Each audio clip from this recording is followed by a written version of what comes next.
Así que vamos a comenzar con esta clase número 2, que es los principios de interpretación. Vamos a hablar un poquito acerca de algunos datos muy interesantes que nos competen a la hora de estudiar hermenéutica. Sin embargo, quiero empezar con un texto bíblico que encontramos en Segunda de Timoteo, capítulo 2, versículo 15. Segunda carta de Timoteo, capítulo 2, versículo 15. Les repito que estas clases quedarán grabadas. Les pasaré el link en el grupo de WhatsApp para que ustedes puedan verla. Y quizá me gustó mucho la idea de Alejandro que me dio la semana pasada. Hermano, gracias también por tu aporte, de verdad.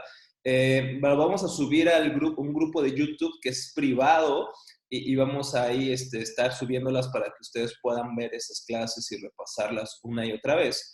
Porque tengo yo como maestro un mal a veces, que hablo muy rápido. Si me pusiera música rap de fondo quedaría perfecto. Entonces, por eso es que pudiera ser que no estén de alguna manera capturando todo en la clase, así que pueden escucharlo cuando manejan, cuando lavan los trastes, cuando están haciendo ejercicio. Así que vamos a comenzar con este texto que dice: procura con diligencia presentarte a Dios aprobado, como obrero que no tiene de qué avergonzarse, que maneja con precisión la palabra de verdad. Que maneja con precisión la palabra de verdad. Hermano, les pido, si tienen su micrófono abierto, por favor, si pueden cerrarlo.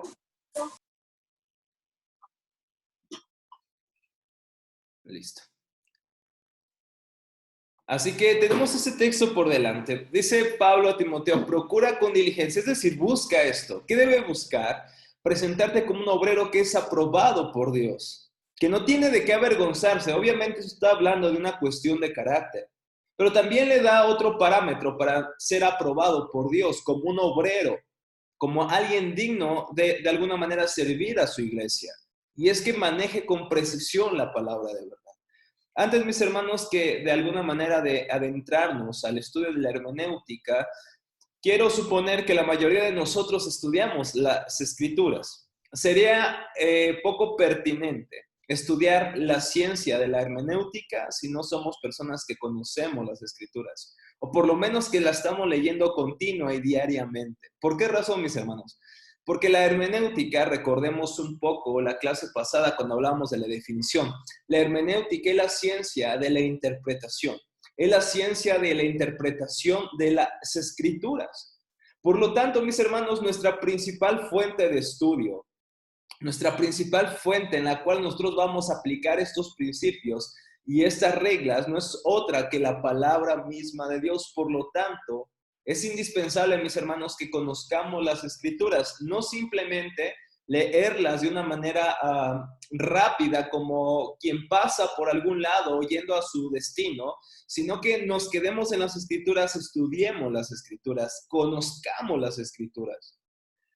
Algo con lo cual no estoy 100% de acuerdo con los planes bíblicos es que muchas veces tratamos de llevarlos a cabo y sin mancha, de tal manera que muchas veces no meditamos en la Biblia con tal de cumplir ese plan. No quiero de alguna manera desanimar a aquellos que tienen un plan bíblico, yo mismo lo uso en este momento. Sin embargo, cuando es una cuestión donde yo estoy leyendo las escrituras y pienso o realmente creo que el Espíritu Santo está llamando mi atención sobre un pasaje, prefiero no cumplir ese día a meditar ese pasaje, a meditar en ese capítulo. Así que no solamente se requiere que conozcamos en un sentido superficial las escrituras, meditemos las escrituras. ¿Y qué es meditar las escrituras? Es reflexionar sobre ese texto que estamos leyendo, es releerlo, pensarlo, reflexionarlo, usar otras versiones de las escrituras, volverlo a leer, orar sobre ese texto y volverlo a leer, orar sobre ese texto, volverlo a leer, meditar hasta que las profundidades de la palabra calen en lo más profundo de nuestros corazones. Esa debería ser la idea de nosotros al leer las escrituras. Y esto es importante para manejarlas con precisión, como dice el apóstol Pablo. Ahora, la semana pasada definimos esto. La hermenéutica es la ciencia y el arte de estudiar las escrituras. Ahora, nuestra pregunta, que no terminamos, la siguiente clase es esta. ¿Cuál es la meta última de la hermenéutica? Es decir, ¿qué buscamos nosotros al estudiar esta ciencia? ¿Qué es lo que nosotros deseamos al nosotros investigar, aplicar los principios de la hermenéutica que conoceremos en todo este curso? Como ustedes ya vieron en sus planes de estudio, veremos algunos temas muy importantes acerca de la hermenéutica. Bueno, me encanta lo que dice José María Martínez en su libro Hermenéutica Bíblica, que recomiendo profundamente. Él dice algo que me parece que es indispensable que lo comprendamos. Dice, en el fondo, la hermenéutica bíblica no trata meramente de la interpretación de los textos sagrados. Su finalidad última, y pongamos atención aquí, mis hermanos, ¿cuál es la finalidad última de la hermenéutica? Debe ser guiarnos a una comprensión adecuada del Dios que se ha revelado en Cristo, la palabra encarnada. Es importante esto. La finalidad de la hermenéutica no simplemente es sacar buenas conclusiones bíblicas o sacar conclusiones bíblicas. La meta última de la hermenéutica, ¿cuál es? Que Dios se revela al corazón del hombre a través de Cristo. Eso es lo que buscamos en la hermenéutica. A nosotros estudiar un pasaje, por ejemplo, Juan capítulo 1, versículo 1, nosotros, mis hermanos, estudiar ese pasaje, aplicar las reglas que veremos en este curso y nosotros no solamente decir, tengo una buena conclusión del texto, sino llegar al punto de decir, puedo ver más la gloria de Dios. Nuestro acercamiento a la hermenéutica no es meramente intelectual, es profundamente espiritual. Deseamos encontrar la gloria del Señor y ser transformados conforme al Señor. La meta última de nuestros estudios, mis hermanos, no es saber qué publicar en Twitter o en Facebook. La meta final de nuestros estudios hermenéuticos es conocer al Señor, amarlo más, adorarlo mejor, glorificarlo y ver su belleza, ver su gloria, enamorarnos cada vez más de Él. Eso te va a evitar, mi hermano, que en tu corazón crezca el orgullo que te hace perderte. Ese orgullo, esa vanagloria que en vez de acercarte a la iglesia del Señor y acercarte a tus hermanos, te aísla. Es porque muy probablemente, mi hermano, no estás viendo la gloria de Dios en la faz de Jesucristo a través de las Escrituras. Porque ¿cómo luce alguien que no solamente tiene buen conocimiento, sino que ese conocimiento lo ha transformado? Esa persona es cambiada a la imagen de Cristo. Esa persona, en vez de sentirse el mejor en la hermenéutica, en la teología, en la exégesis, en cualquier otra rama, en vez de eso se humilla delante del Señor, porque puede ver su profunda ignorancia, pero también puede ver esa grandeza del Señor que cada vez es más clara para sus ojos, pero a la vez que es más clara la grandeza de Dios para el hermeneuta, para el estudioso de las Escrituras, a la vez que es más claro y más grande quién es Dios, a la vez somos rebajados, por así decirlo, vistos en nuestro lugar correcto. Somos pequeños, hermanos, no somos tan grandiosos. Así que por poseer un poco más de conocimiento, eso nos hace mejores que nuestros hermanos que no están tomando este curso. Qué bueno que estás acá, de verdad, para mí es un gran privilegio. Además, enseñar, es algo que disfruto y amo profundamente. Pero, mi hermano, el hecho de estar en este curso no te hace mejor que las personas de tu iglesia que no están en este curso. De hecho, yo les pedí que por favor, en la medida de lo posible, estos conocimientos los compartas con tu iglesia local. Nuestro deseo no es eruditos muertos. Nuestro deseo es ser luces que bendigan a los demás hermanos. Que entre más conocimiento que tengamos, mucha más humildad deberíamos tener. Mi hermano, ¿cuánto nos hace falta esto? Humildad en nuestros corazones. ¿Y de dónde surge esta humildad? Bueno, surge de esto, de contemplar quién es Dios en Cristo Jesús. Esa es la meta de la hermenéutica.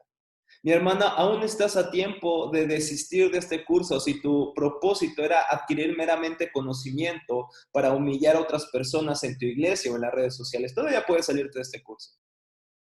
La meta de este curso no es humillar a los hermanos. La meta de este curso es humillarte y humillarme a mí para que Dios sea glorificado y yo pueda servir a los demás.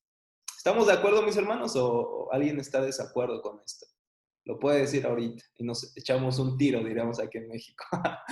Pero, mis hermanos, esto es algo glorioso que debemos entender. El estudio debe llevarnos, debe guiarnos al Señor. Ahí me parece que hay un comentario por acá.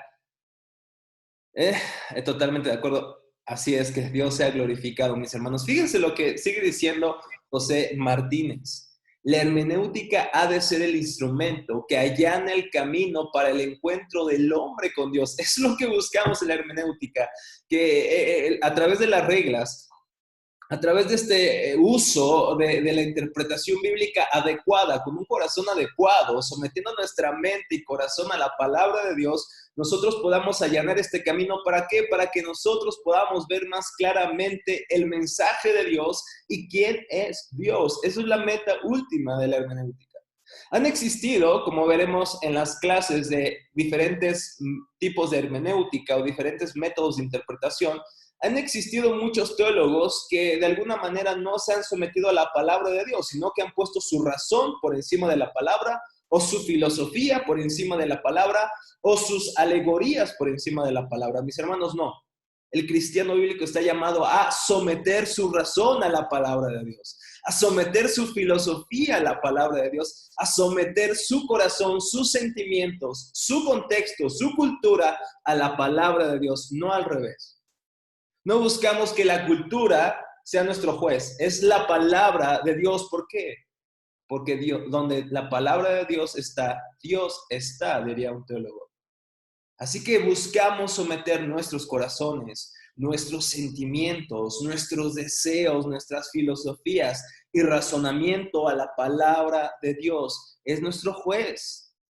Es la regla última, la autoridad última que determina lo que habremos de creer y hacer, mis hermanos. Y la hermenéutica simplemente no es un fin, es un medio que nos lleva a encontrarnos con el Señor. Veremos en estas clases cómo estas reglas, esta interpretación de una manera adecuada, ejecutada de una manera adecuada, debe guiarnos cada vez más hacia nuestro Dios. Y también, por último, dice José M. Martínez, siempre la interpretación y la exposición se llevan a cabo con una gran preocupación evangelística. Pongamos mucho ojo acá. Siempre la hermenéutica, siempre la exposición y la interpretación de las escrituras. Y les recuerdo, por aquellos que están anotando y quisieran anotar todo el texto, tranquilos, terminando esta clase yo les voy a mandar estas diapositivas para que las tengan a disposición. Pero dice, siempre la interpretación y la exposición que se llevan a cabo con una gran preocupación evangelística y pastoral. Su afán primordial no es tanto hacer exégesis de la escritura como llevar al lector a una civilización personal práctica. Ahora, antes de avanzar con esto, ¿alguien sabe qué es la exégesis? ¿Qué es la exégesis?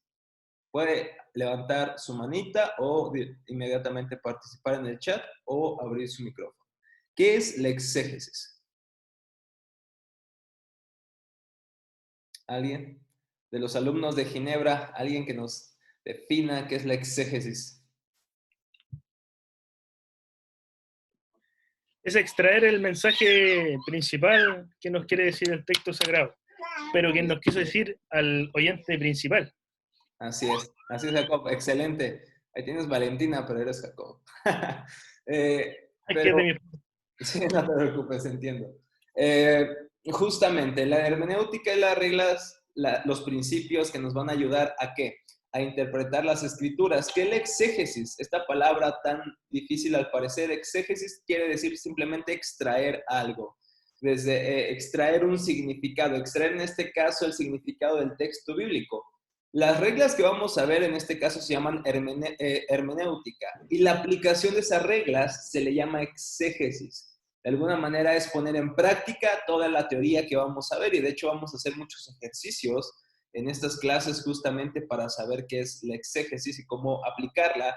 Pero la exégesis justamente es extraer las verdades de las escrituras. Y fíjense lo que dice José M. Martínez. El afán primordial de la hermenéutica no es tanto extraer estas verdades de las escrituras como llevarnos a una asimilación, justa aquí, pongan atención, a una asimilación personal, práctica, con todas sus implicaciones de los grandes hechos y verdades de la revelación de Dios culminada en Jesucristo. En otras palabras, mis hermanos, lo que buscamos con la exégesis no simplemente es extraer verdades, es que esas verdades se encarnen en lo profundo de nuestros corazones por medio del Espíritu Santo. Eso es lo que buscamos, mis hermanos. No simplemente la obtención de más conocimiento, sino la transformación de nuestros corazones al ver cada vez más verdades. Esto es muy diferente.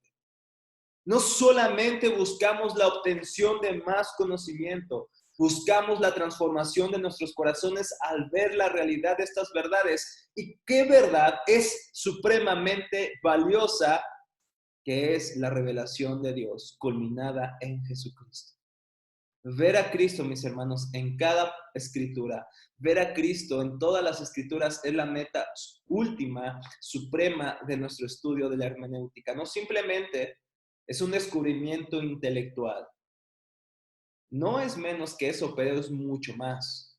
Lo que deseamos es tener un encuentro con el Señor a través de nuestro estudio de las escrituras. Pregúntate hasta aquí. ¿Cómo has estudiado las escrituras? ¿Cuál es tu método? ¿Cómo las has estudiado? ¿Cuál es tu fin?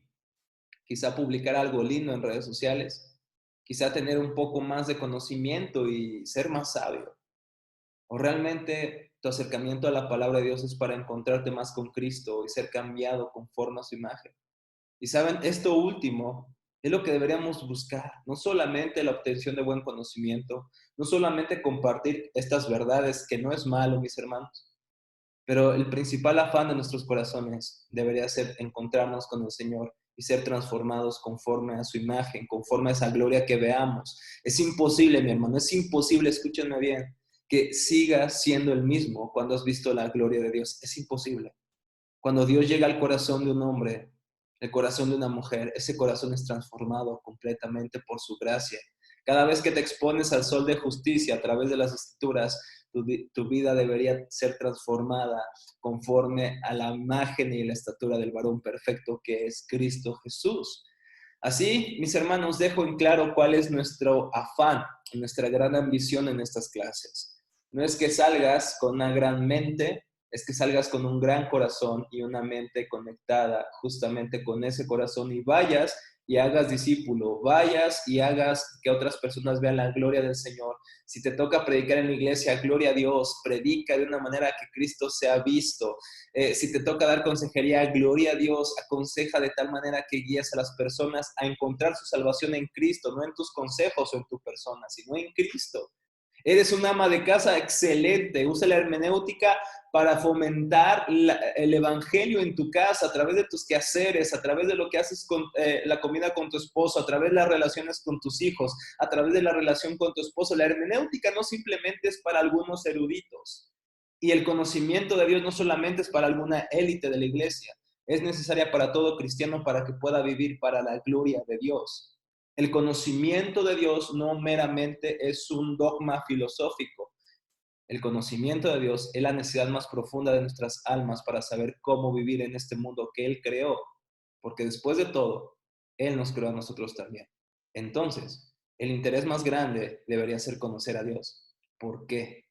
Porque si conozco a mi Creador y conozco lo que Él quiere que yo haga, cómo yo viva, entonces estoy encontrando en un sentido muy real el sentido verdadero de mi existencia, de mi vida. Así no quiero que vean el conocimiento como algo separado de tu vida. Tiene que ser profundamente algo anclado a tu corazón y que permee o que afecte la forma en cómo vives. Así que esa es la base de estas clases de hermenéutica y de cualquier otro estudio que podamos ver en Teología para la Vida. La idea, justamente por eso el nombre Teología para la Vida, porque si un conocimiento de Dios no afecta a mi vida, entonces ese conocimiento no ha encarnado, no se ha encarnado, no se ha incrustado en mi corazón, de tal manera que pudiera ser aún muy inteligente, pero sería un demonio más educado. Así que podemos ser demonios educados. Lo que buscamos no es ser demonios educados. Lo que buscamos es ser corazones que estén justamente impactados por la gloria de Dios y ser santos como Él es santo. Esa es nuestra meta final, mis hermanos. ¿Hasta aquí alguna pregunta, alguna duda en el chat? Dice Daniel Acosta, exégesis es el análisis del texto destinado a descubrir lo que quería decir el autor a sus contemporáneos. Excelente, es una muy definición de Wikipedia, pero está excelente, mi hermano. Es el análisis del texto bíblico, precisamente. ¿Para qué? Para descubrir el significado de la palabra de Dios. Y justamente lo que hace la exégesis es aplicar lo que vamos a ver aquí. ¿Cómo ustedes aprenderán a hacer una exégesis de las escrituras? Al comprender, al aplicar los principios que veremos de la hermenéutica. Así que también dice Daniel, mientras más conocimiento del Señor, más debemos ser humildes. Exactamente, hermano, pero lamentablemente alrededor de nuestras vidas podemos ver que quizá esa actitud contraria, ¿no? Entre más conocimiento tenemos, más oportunidades tenemos para humillar a los demás, más oportunidades tenemos para menospreciar a otros. Así que eso debería ser erradicado, mi hermano. Y de verdad que mi deseo a partir de quizá algunos años ha sido que el Señor pudiera afectar y cambiar mi corazón y pudiera yo a través de la enseñanza, justamente que el Señor nos lleve a través de una verdadera visión de conocerlo a Él, que no es para exaltarnos, que no es para ser famosos, no es para humillarnos, humillar a otros, sino precisamente es para glorificarlo a Él y tener este lema en nuestros corazones que me encanta y siempre viene a mi mente lo que dice el conde Zinzendorf, predica el evangelio, muere y luego se ha olvidado. Mi hermanos, qué precioso es esto. Predica el evangelio, muere y se ha olvidado, con tal de que Cristo sea recordado y glorificado. Si ese es tu último deseo, mi hermano, al morir y al vivir, mi hermano, entonces hemos cumplido el objetivo de estas clases y que el Señor nos ayude a llegar a eso, a menguar para que Él crezca, mis hermanos. Así que ojalá y el Señor nos ayude en transitar en todas estas clases. Así es, mi hermano, esa es la meta. Vamos a comenzar con esta clase número 2. Antes de comenzar con esta clase, ¿alguien tiene alguna duda, alguna pregunta o algún comentario de lo que hemos venido diciendo, mis hermanos? No tengan pena, yo sé que no nos conocemos todavía, pero con gusto los escucho, mis hermanos. De verdad aprendo mucho cuando ustedes participan, aprendo mucho cuando ustedes pueden ver algo que yo no vi en el texto, o que algo que no dije que creen que es importante decirlo. Así que voy a esperar un segundito, pueden abrir su micrófono o aquí levantar su manita en la caja de participantes.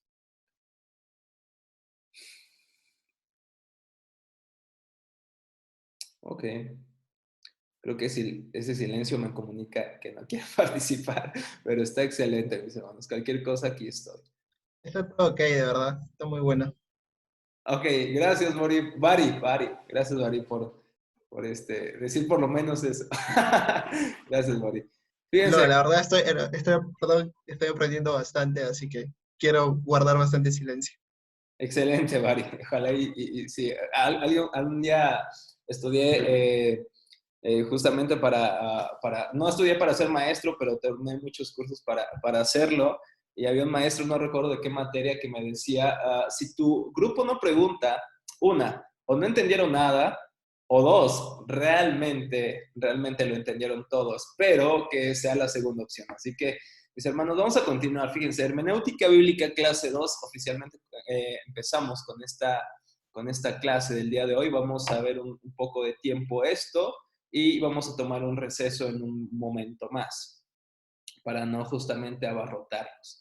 Pero algunas preguntas preliminares. La diferencia entre hermenéutica y exégesis, ya dijimos, son dos ciencias de estudio.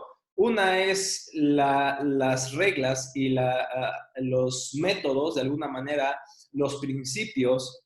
Y la exégesis, por otro lado, es la aplicación de eso, de todo esto que vamos a ver. Así que si dijéramos que hubiera un orden, entonces el orden sería número 1 hermenéutica, número 2 exégesis. Es decir, no podemos hacer exégesis si no primero conocemos qué es la hermenéutica y cuáles son los principios de interpretación.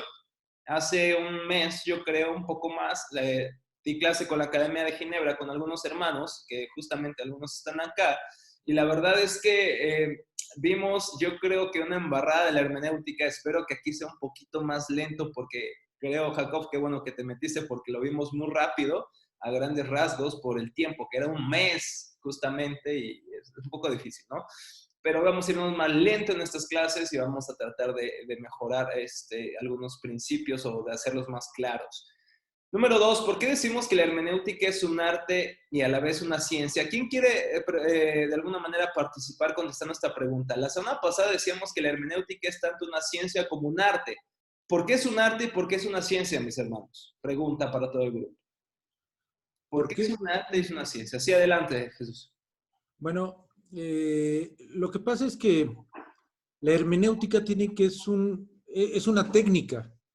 O sea, tiene una técnica y tiene un proceso. A la vez yo le pondré ahí que, bueno, lo que yo conozco de hermenéutica es que la hermenéutica también es una herramienta que utilizas. Entonces, el arte me imagino que viene por la pericia que debes de tener para la interpretación y la ciencia es porque tiene un proceso sistemático que puede demostrar la eficacia de esa herramienta. Así es, Jesús, excelente, conciso y concesos, diríamos. La verdad es que es eso, la hermenéutica es justamente esta metodología necesaria para de alguna manera determinar un tipo de conocimiento. Por lo tanto, le llamamos ciencia porque utiliza principios, reglas y un método para verificar que lo que estamos estudiando es cierto, es verdadero. Recuerden que como ciencia lo que buscamos es justamente el conocimiento, la obtención de una verdad. En esencia, eso es la ciencia. El conocimiento, la obtención de la verdad. Ahora bien, por eso, mis hermanos, la hermenéutica hoy en día se hace más relevante que nunca, porque estamos viviendo un mundo junto con la posmodernidad, viene de alguna manera de la mano el relativismo. ¿Qué es el relativismo? Que de alguna manera no hay una verdad absoluta. De hecho, esto se ha infiltrado en muchas iglesias, de tal manera que cuando se leen las escrituras se le pregunta a una persona, ¿qué es lo que tú entiendes de este pasaje? ¿Cuál es el significado para ti? Y mi hermano fulanito de tal, ¿cuál es el pasaje, cuál es el significado del texto para ti? Puede ser el mismo texto, pero según muchos tienen diferentes significados, como si la verdad fuera relativa. Mis hermanos, la verdad no es relativa. Hay un mensaje, hay una verdad detrás del texto que estamos leyendo. La pregunta no es qué significa el texto para ti, mi hermano. Ojo aquí, porque nuestra autoridad no son nuestros sentimientos o nuestra experiencia o nuestro contexto.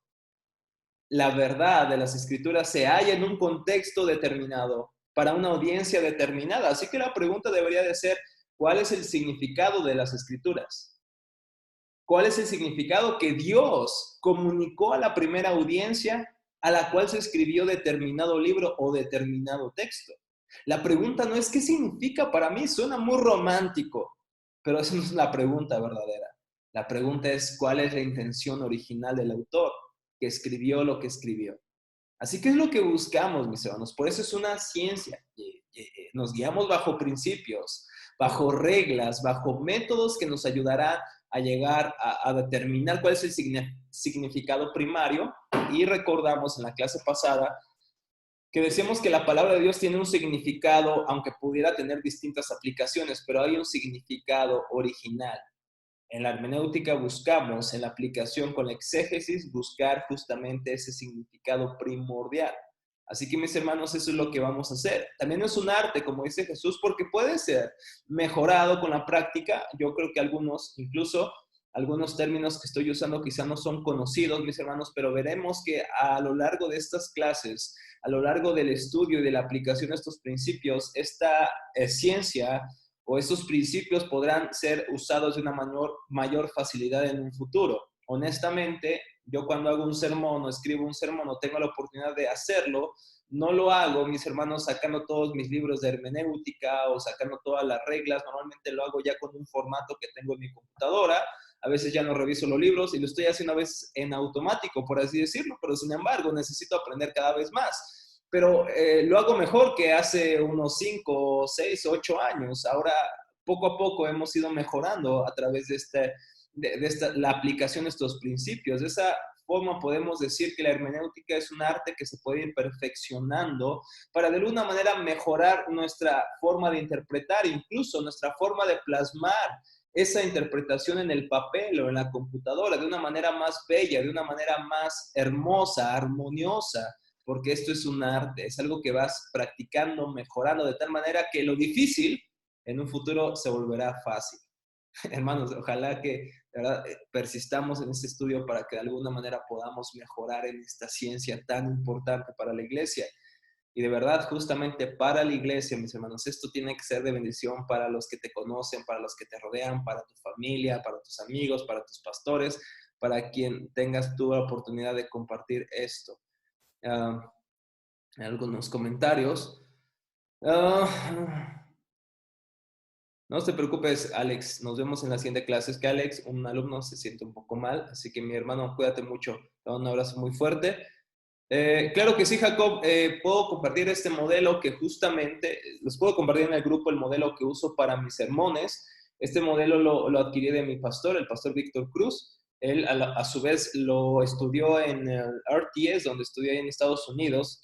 Tuvo la oportunidad de tener al profesor R.C. Sproul con él. Y la verdad es que este método me ha parecido muy, muy genial. Así que se los voy a compartir con gusto, hermano. Así que no va a haber falla en eso. No sé cómo quitar esto. Así que con gusto. ¿Cuál es, por último, es el fin último de la hermenéutica bíblica? Es relevante para nosotros. Ya dijimos cuál era ese fin, cuál era ese propósito, cuál era esa meta. Y claro que es relevante porque necesitamos aún ver la gloria del Señor hoy en día.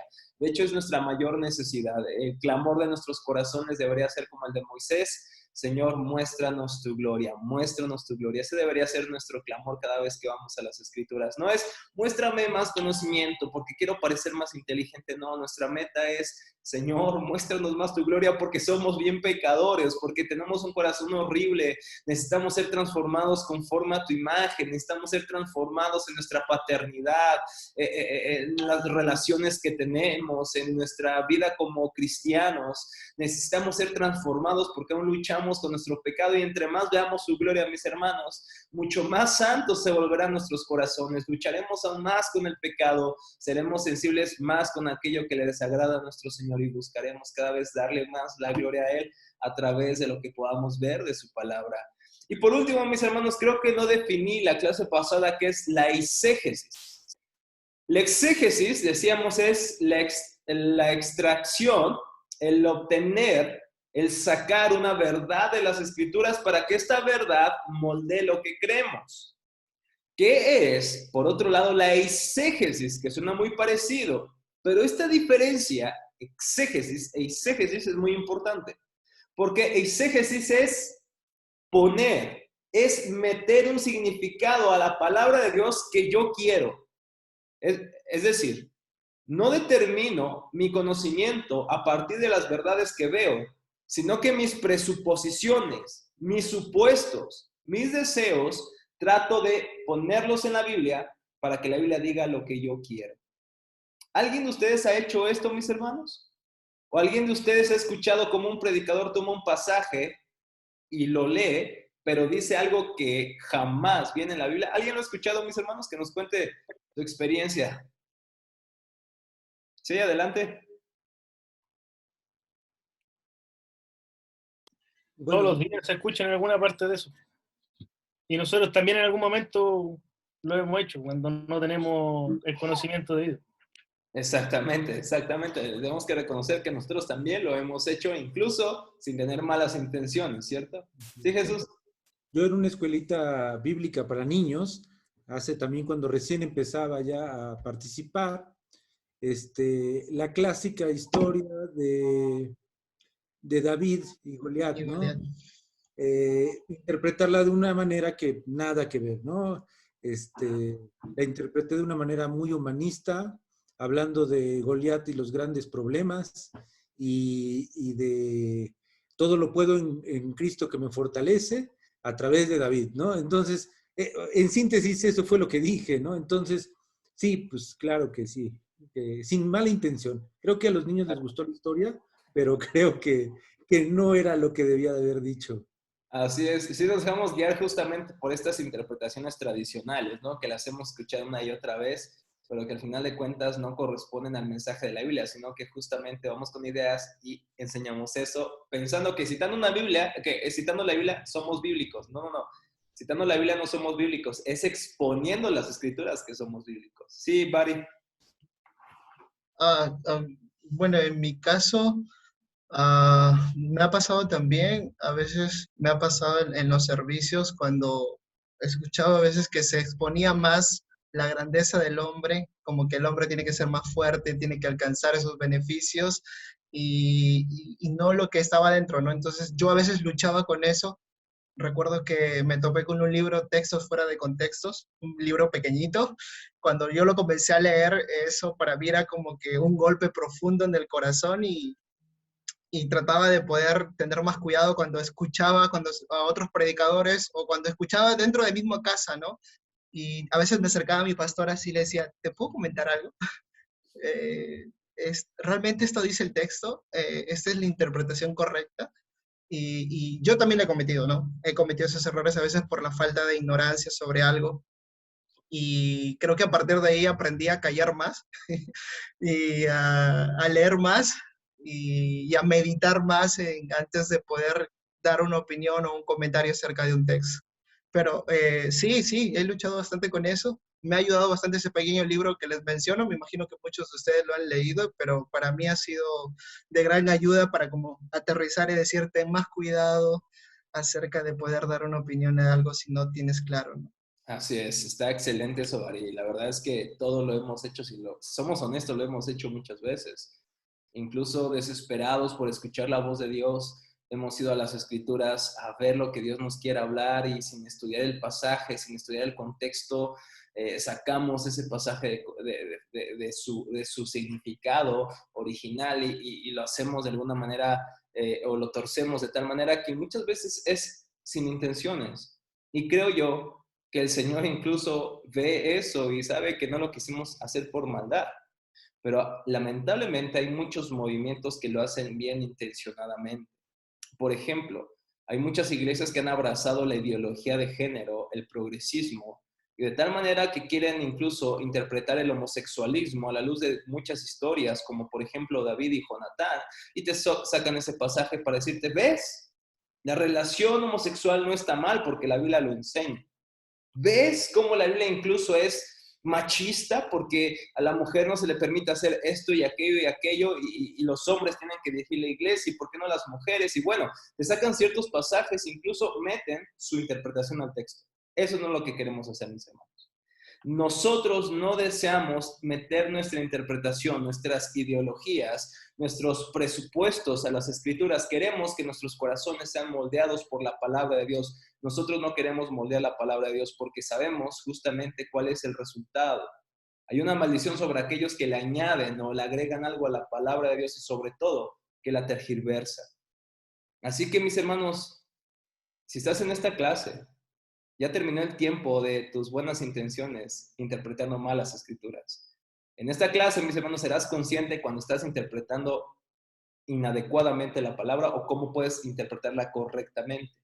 ¿Por qué no suena tan, de alguna manera, atractivo interpretarla correctamente? Porque se dedica más tiempo a la interpretación del texto.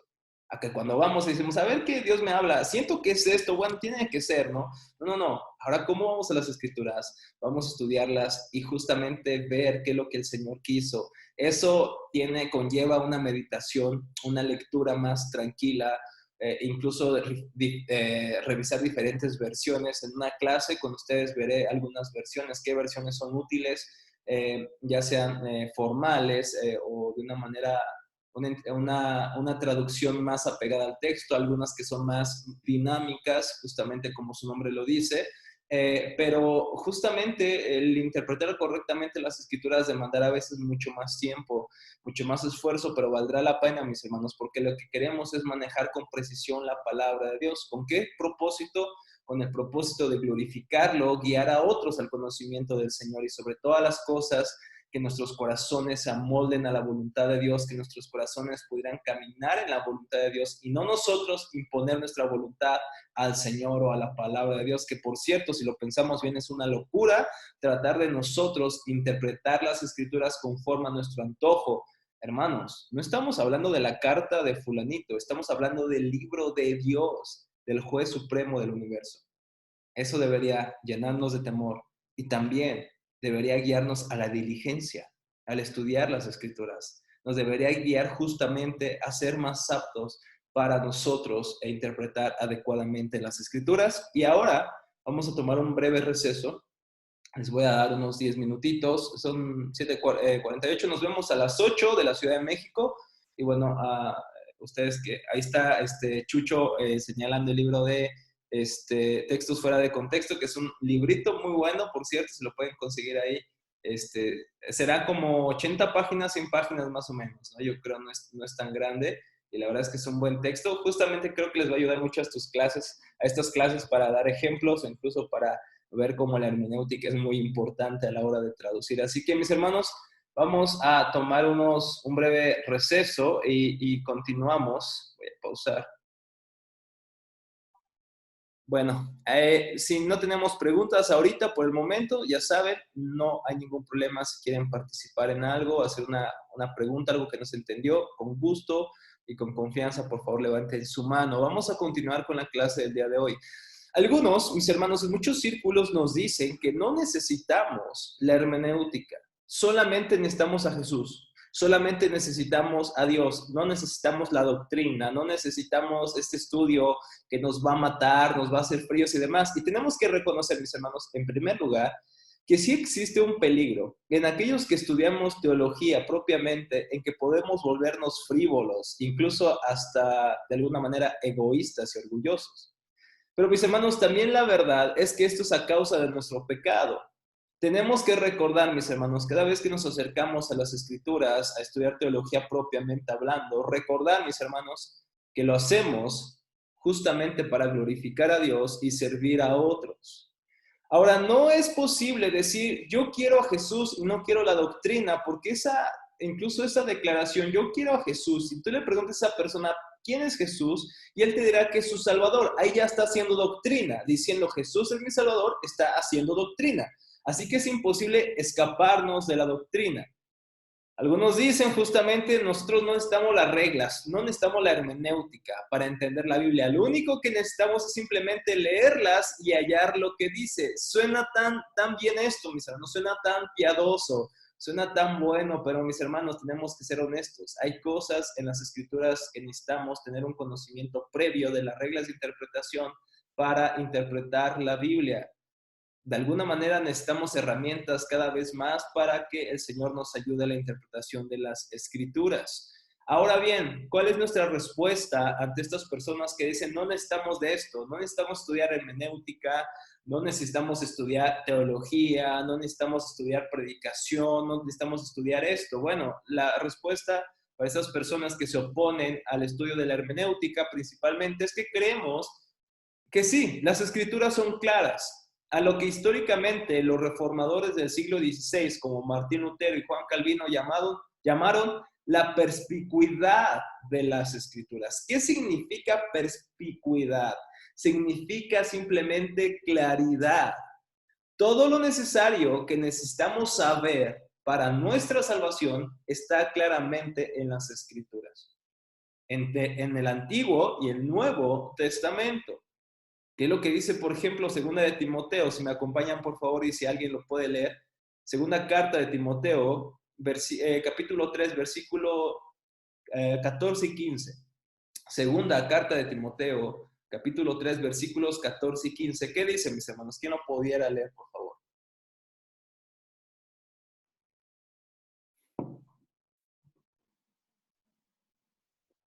Pero persiste tú en lo que has aprendido y te persuadiste, sabiendo de quién has aprendido, y que desde la niñez has sabido las sagradas Escrituras, las cuales te pueden hacer sabio para la salvación por la fe que es en Cristo Jesús. Así es, gracias, mi hermano.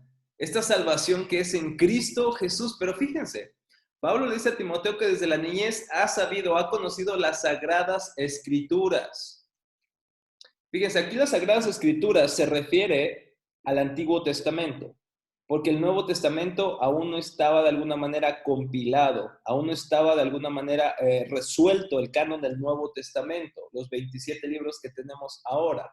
Esto lleva un proceso un poco, no tan largo, pero no se acaba, digamos, en el primer siglo, sino que la iglesia del segundo siglo, después de la muerte del último apóstol, que muy probablemente fue Juan, En el segundo y tercer siglo ya se determinan los libros que la iglesia del Nuevo Testamento ha de tener como su canon del Nuevo Testamento. Pero fíjense, lo que dice Pablo es que desde la niñez Timoteo ha sabido las Sagradas Escrituras, el Antiguo Testamento, y ese Antiguo Testamento lo puede hacer sabio para la salvación que es en Cristo Jesús. Muchas veces pensamos que el Evangelio solamente lo encontramos en el Nuevo Testamento. Mi hermano, algo que vamos a entender a lo largo de estas clases es que tanto el Antiguo como el Nuevo Testamento hablan de una sola persona y de un solo plan.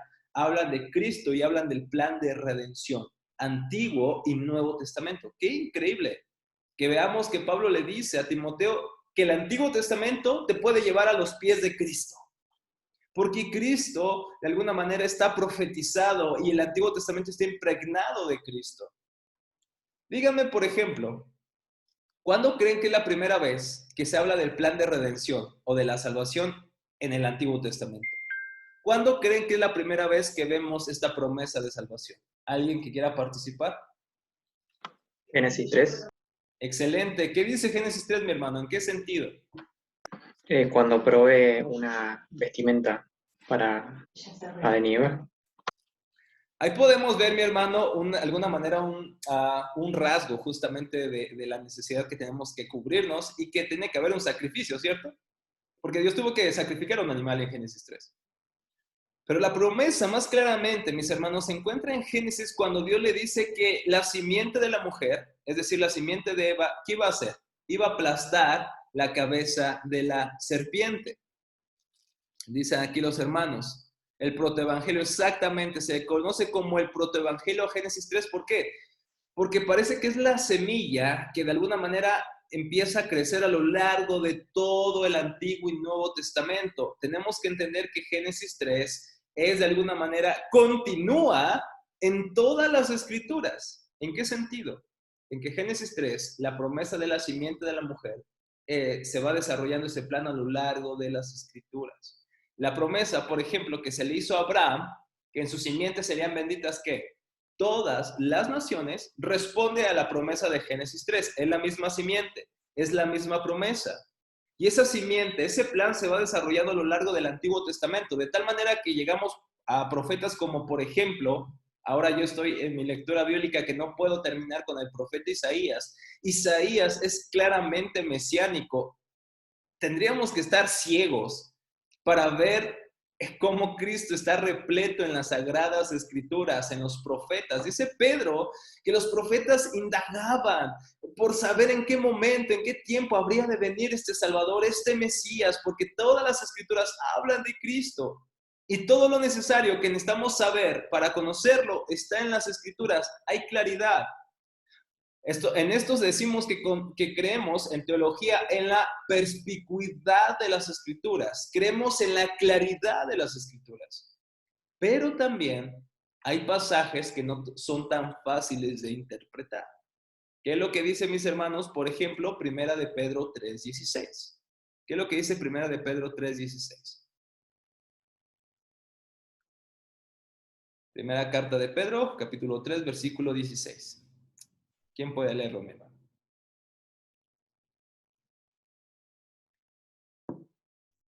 ¿La primera o la segunda?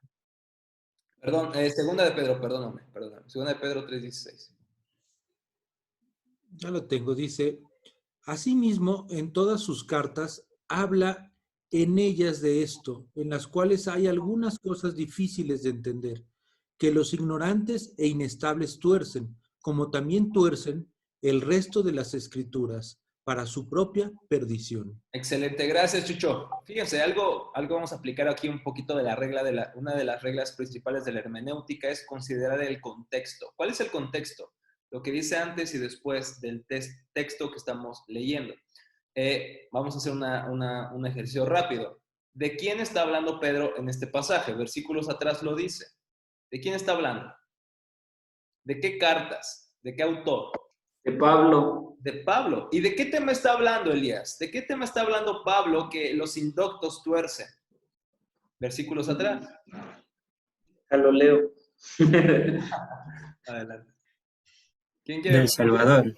Exactamente, Luis, gracias. Del Salvador, de la salvación.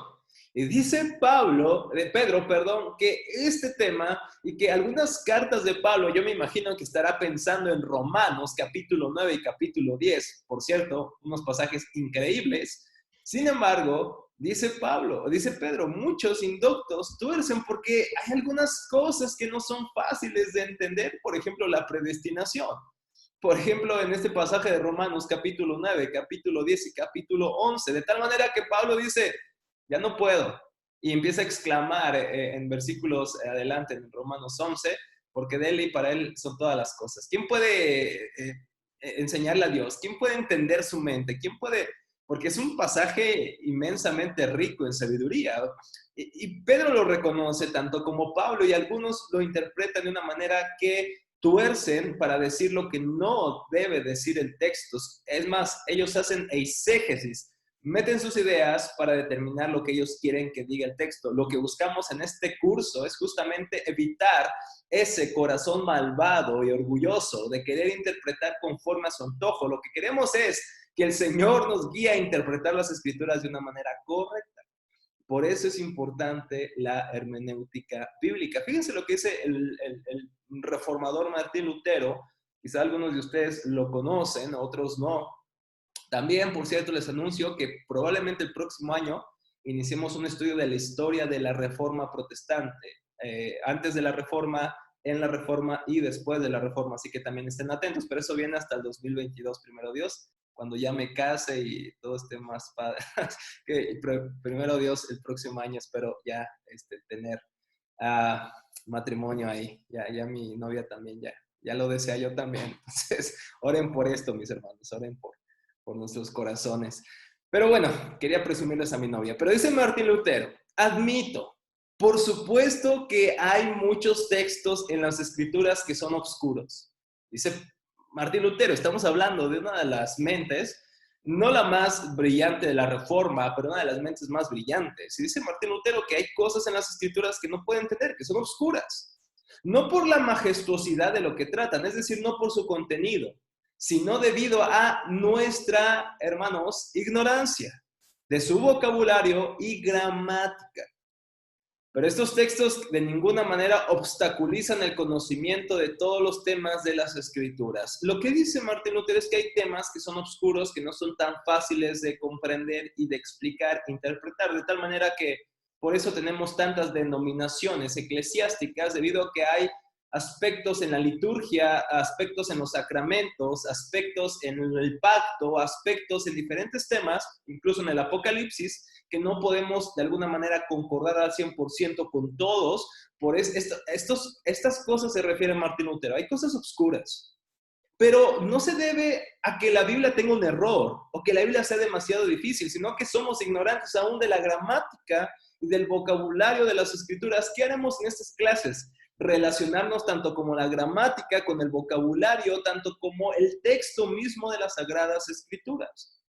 En este caso, a los alumnos de teología casi siempre les insisto a que estudian los idiomas bíblicos, pero realmente, mi hermano, si tienes una buena versión de las Escrituras, si tienes una buena versión y una buena disciplina en estudiarlas, creo yo con el español, incluso con el inglés, la puedes, decimos acá, armar, la puedes hacer.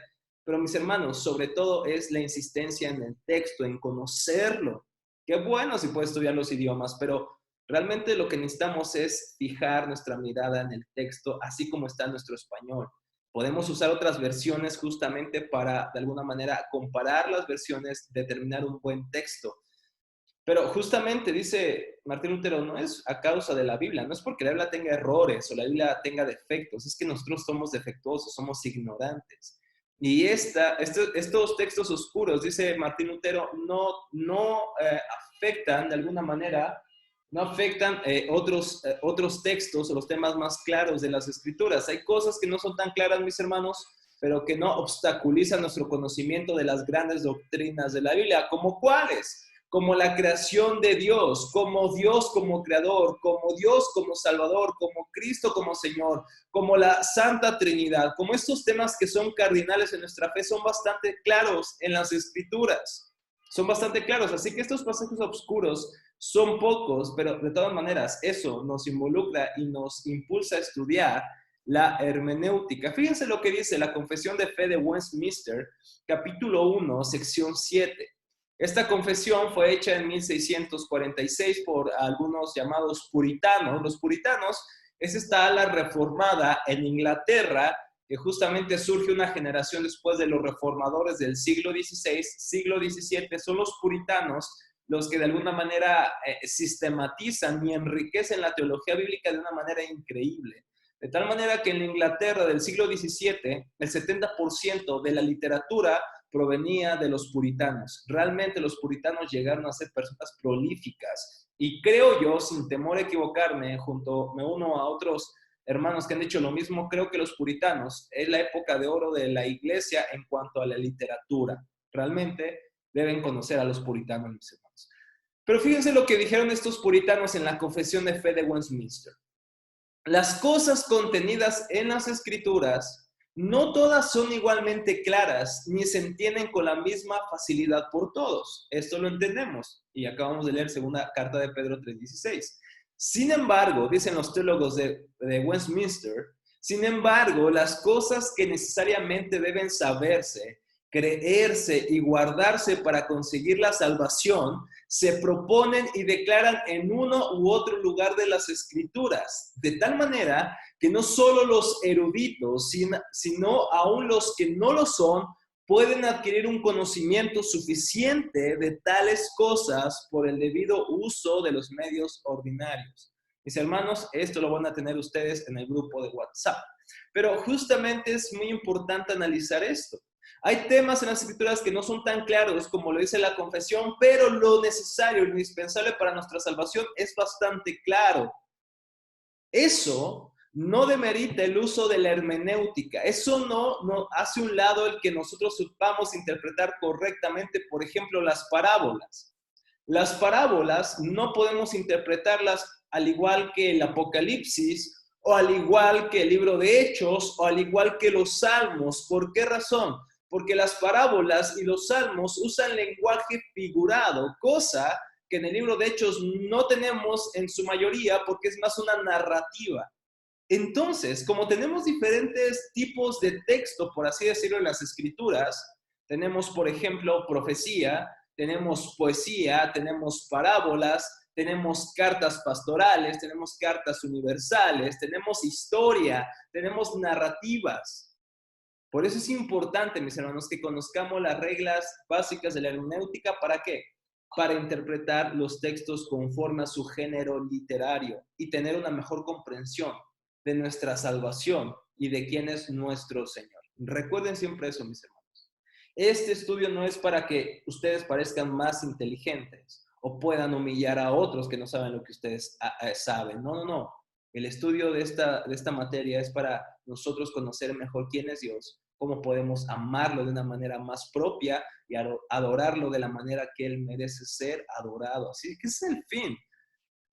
La Confesión Belga, que también fue uno de los grandes documentos de la Reforma Protestante, en el artículo 2 dice que Dios se nos da a conocer más claramente a través de su santa y divina palabra, tanto como nos es necesario saber en esta vida, para la gloria de Dios y para nuestra salvación. Que voy a borrar una A que se me sale. Dice, es necesario saber para esta vida, para la gloria de Dios y para nuestra salvación. Dios se ha revelado en su palabra, mis hermanos. En teología tenemos dos términos para referirnos a la revelación de Dios. Decimos en un lugar que Dios se ha revelado de una forma general.